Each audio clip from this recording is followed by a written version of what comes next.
नमस्कार बंधुरा शिवानी रान्नाघरे आपनादेर सबाइके स्वागत जानाई।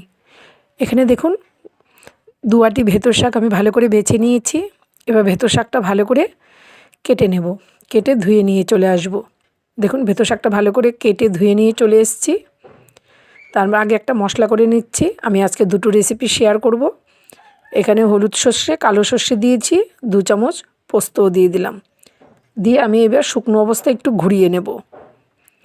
शुकनो अवस्थाय घुरिয়ে নিয়েছি। পরিমাণটা আমার অনেকটা বেশি হয়ে গেছে, তাই আমি কন্টেনারে রেখে দিয়েছি। আবার অন্য একদিন ব্যবহার করতে পারবো।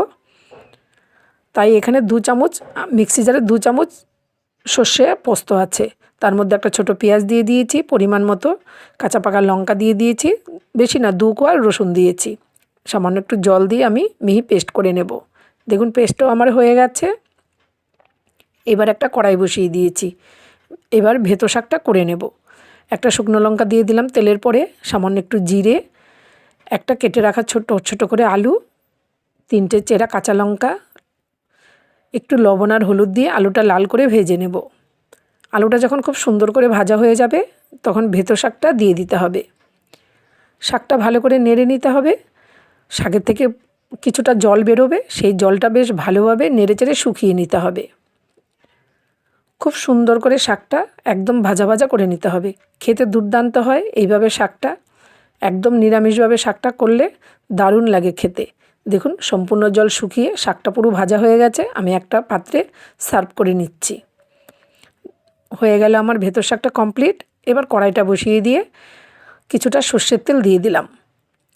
দিয়ে সামান্য একটু কালো জিরে আর যে সর্ষে পোস্তটা পেস্ট করে রেখেছিলাম সেটা দিয়ে দিয়েছি। অবশ্যই গ্যাসের ফ্লেমটা লোতে রাখতে হবে। তারপরে একটা কেটে রাখা টমেটো দিয়ে দিলাম, পরিমাণ মতো লবণ, হলুদ দিয়ে আমি একটু ভালো করে টমেটোটা নরম করে নেব। যখন টমেটোটা একদম নরম হয়ে যাবে তখন 4-5টা কাঁচা লঙ্কা দিয়ে দিতে হবে। তাহলে লঙ্কাগুলো খুব সুন্দর সেদ্ধ হয়ে যাবে। দেখুন মশলা থেকে তেলটা আলাদা হয়ে গেছে। এবার লবণ হলুদ মেখে রাখা মাছটা আমি দিয়ে দিলাম। আপনারা হয়তো ভাবছেন এ বাবা কাঁচা মাছ রান্না করছে। না বন্ধুরা, দারুণ লাগে খেতে। এই মাছটা আমি মশলার সাথেই ভেজে নেব। দেখতেই পাচ্ছেন মশলার সাথে খুব সুন্দর করে মাছটা ভেজে নিয়েছি। খেতে দুর্দান্ত হয়। যেরকম আমরা ইলিশ মাছ সর্ষে বাটা খাই, মাছটা যেরকম নরম তুলতুলে লাগে খেতে, ঠিক এইরকমই এই মাছটাও খুব সুন্দর নরম তুলতুলে হয় খেতে।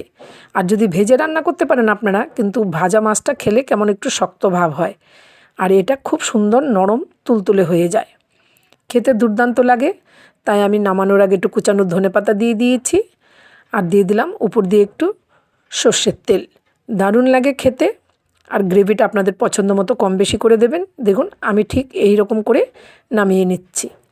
যদি ভিডিওটা ভালো লেগে থাকে বন্ধুরা সবার সাথে শেয়ার করে দেবেন। ফেসবুক থেকে ফলো, ইউটিউব থেকে সাবস্ক্রাইব করে আমার পাশে থাকবেন। আর আপনারা কী ধরনের ভিডিও দেখতে চান আমাকে অবশ্যই কমেন্ট করে জানাবেন। আর একবার বাড়িতে অবশ্যই ট্রাই করবেন। আর আমার মতো যারা ঝাল পছন্দ করেন তারা ঠিক এরকম সেদ্ধ একটা লঙ্কা গ্রেভির মধ্যে এইভাবে ভেঙে দেবেন। দারুণ ফ্লেভার আসে, দুর্দান্ত হয় কাঁচা লঙ্কার এই ফ্লেভারটা। দেখা হচ্ছে নতুন রেসিপি নিয়ে নতুন ভিডিওতে। আপনারা এই ভিডিওটা সবার সাথে শেয়ার করে দেবেন। আপনারা সবাই ভালো থাকবেন, সুস্থ থাকবেন। আজ আসছি বন্ধুরা, টাটা।